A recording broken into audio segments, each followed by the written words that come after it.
Guys, I told y'all, if it ain't one thing, it's another. Burkina Faso and Mali. Hold on. This is coming in just 4 hours ago. This is an overnight thing, breaking news. Here on the continent of Africa, it's daytime. And so we get the news quicker than those of you who are in the US. But Burkina Faso and Mali have done a reciprocal travel ban on American citizens. Black Americans, white Americans, it does not matter. It doesn't matter if your passport is a purple American. If you are an American citizen, you are banned from entering Burkina Faso, from traveling there on vacation, from just visiting to see what the desert areas look like. You are banned as of right now, including Mali and Niger. Now, Niger first announced this last week, and we told you last week, you know what? I wouldn't be surprised if the other Sahel Alliance countries join in pretty quickly, because they are a unified front. Yeah, and look, we said it.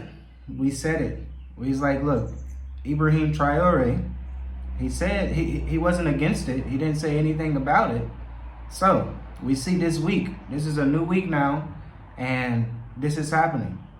So, like we say, look, West Africa is going to go through some turmoil for a time. Yeah. And the countries that agrees with the AES, the Sahel alliances, right? They're probably going to have to agree with things like this. So you really have to pay attention to what's really going on right now. Like my wife just said, if you have that blue passport, that American passport, where can you travel now? Like, American passports starting to drop down. Yeah, absolutely. And this is such a good time to talk about the fact that you're probably going to break this down into mature adult intensive next week. Yeah, because this is literally what the program is about, the 4-week intensive. It's not a time where you can just look at, oh, what hotel am I staying at? What itinerary? What restaurants? These things do not matter. The only thing that matters is stability in the region that you're going to, and whether Americans are going to be able to have long-term access in that area, and whether there are risks or positive indicators showing you that this is going to be a stable region in 2026 and beyond. And yes, fam, look, real quick, make sure you like the video, leave a comment below, and let us know, do you agree with this? Is this something that makes sense to you? Because to me, this is what it is. It is what it is. It makes sense. But unfortunately, Americans are the collateral damage in this. So let's continue here, because we have all types of news sources. AP News, the White House, Yahoo Finance, international news like almayadeen.com stating this breaking news. And I want to read this excerpt from almayadeen.com. Mali and Burkina Faso announced late Tuesday that they will ban U.S. citizens from entering their territories, retaliating against President Donald Trump's measures and decisions to block Malian and Burkinabè nationals from traveling to the United States. So Trump first did the entry ban. This is a reciprocal entry ban. The measures were announced in separate statements by the foreign ministries of the two West African states and mark a further deterioration in relationship between Washington and the Sahel. On December 16th, the U.S. administration expanded existing travel restrictions to include, remember, we covered this, 20 additional countries. Okay, and the U.S. recalled 30 ambassadors across the globe. Now, here is the actual statement from the Burkina Faso government, or Ibrahim Traore himself.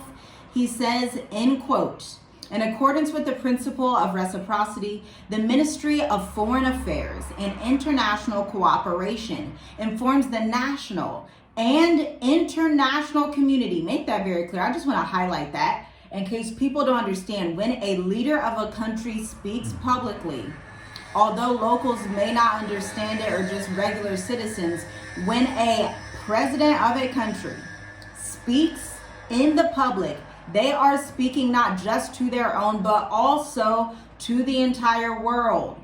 Okay? He says, I'm informing the national and international community that with immediate effect, not you have a delay of 2 days, not this will go into effect in 3 weeks, not this will be in 2026. This is an immediate effect to U.S. nationals as those imposed on Malian citizens. Now that is what Mali's foreign ministry said in a statement, and Burkina Faso's foreign minister, Karamoko Jean-Marie Traoré, issued a similar announcement, citing the same rationale for barring American nationals from entering the country. Yo, look, it's happening. It is happening. Things are starting to change. Things are starting to shift. Like,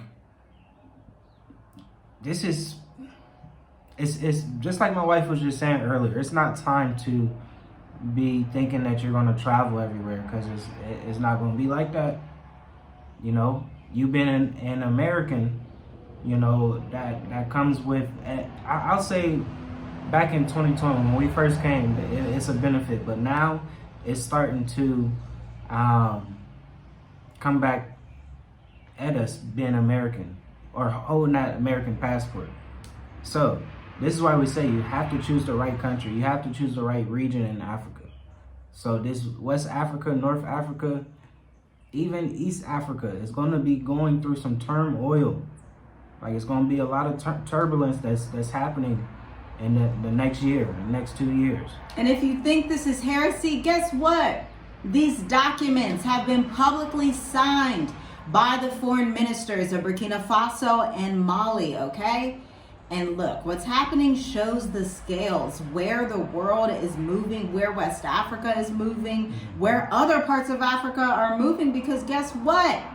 Namibia and Botswana have their eyes on joining the Sahel Alliance, which from a unified African perspective is fabulous. But if you are an American, you want to look at this very slowly, very carefully, and maybe try a Kenya, a Mauritius, a Seychelles, possibly a Madagascar. You need to be on your toes right now. You need to be looking and saying, okay, things can change overnight, because I decided to research. I'm like, okay, so what about the 700 people or 1,000 people, Americans in Burkina Faso right now? Does a entry travel ban like help them, or like are they going to be okay there? And what I found out is this: if you are in Burkina Faso, if you are in Mali, if you are in Niger, and you're an American, you may be grandfathered in. But if you try to leave, if you want to go to the next country, you want to go on vacation, you want to go back to America, you will not be getting back in. Now, it's obviously going to go country by country, but you are going to feel that aggression and tension in the air, the same way that Tanzania felt the aggression and the tension from Gen X. They're Gen X, right? Gen Z, my bad. Gen Z retaliating against their government. Not all African countries are created equal right now. As an American, you have to understand the nuances of travel, because although you look African, your passport is American, okay? So this is inclusive of people who look African but are American. Yeah. But here's the thing: if you're from Sweden, the UK, you're from the Bahamas, this doesn't affect you, because your president wasn't the one that put out the entry ban in the first place. This is why you need to go to www.journeywithusmovetoafrica.com/services, because this is the only strategy that matters if you're an expat in 2026 and beyond, period. Yeah, period, because it's a lot that's happening, y'all. Even with the what was it, the ECOWAS versus the AES, right? They're literally coming after Mali, Niger, Burkina Faso, saying you guys need to step down or else. So I'm not sure the exact countries in ECOWAS. Oh, I only heard that the European International Monetary Fund was mad at Botswana because they want to join the Sahel Alliance. Yeah, so it's a lot of things that's changing. So you gotta be careful. You gotta be careful. You gotta have a strategy. You really gotta have a strategy. You gotta pick the right African country if you are coming to Africa. And if you are in Burkina Faso or Niger or Mali, or anywhere in that leave region, a comment below and let us know how things are. If you are American, you know, please let us know like what's really going on, right? Yeah, you may have to hunker down and just say, you know what, I'm not ever going to leave the country.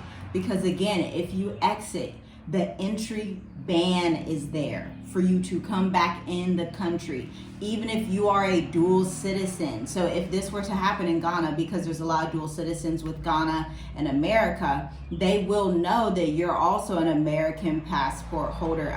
You need to understand how immigration systems function and where you can get better long-term residence. And when I say long-term, I'm not talking 2 years, that's not long. I'm not even talking 5 years, that's semi-long. I'm talking 10 years to 20 years renewable. There's only one country in Africa that has that possibility, and it happens to be a country called Mauritius. And so check out the Mauritius Africa playlist, because your plan B may have to be your main plan if you're in West Africa, or if you were planning to go to West Africa. I'ma say it again, it just is what it is.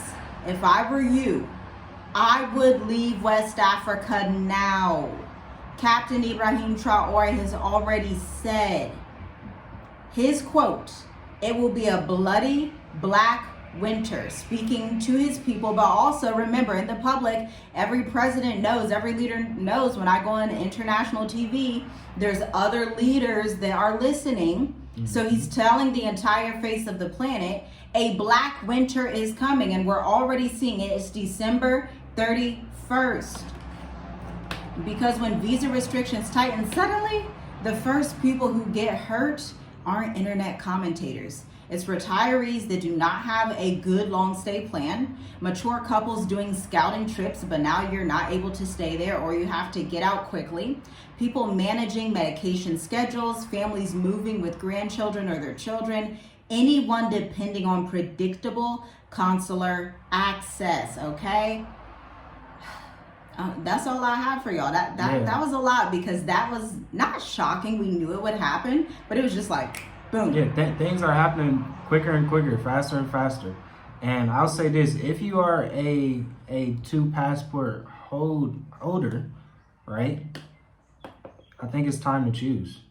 Like, I know a lot of people, they come get their passports and go back to America, but as Donald Trump was saying, like, if you got 2 passports, you know, you're gonna have to choose one. You got a certain amount of time to choose before a certain date. So I know if that's real, it's not time to. It's really time to integrate where you want to go. So if you have a Ghanaian passport, you're gonna have to be a Ghanaian. You can't be both. Like that's what it's coming down to. That's really what it's coming down to. So, you know, the choice is yours. Choice is yours, but you gotta be wise with it. You gotta be wise. Because at the end of the day, this is not just about Burkina Faso. This is the start of a much wider trend that we are going to continue to see in 2026, which is mobility becoming a bargaining chip. Shalom, shalom. We'll see you in the next video. Shalom, family.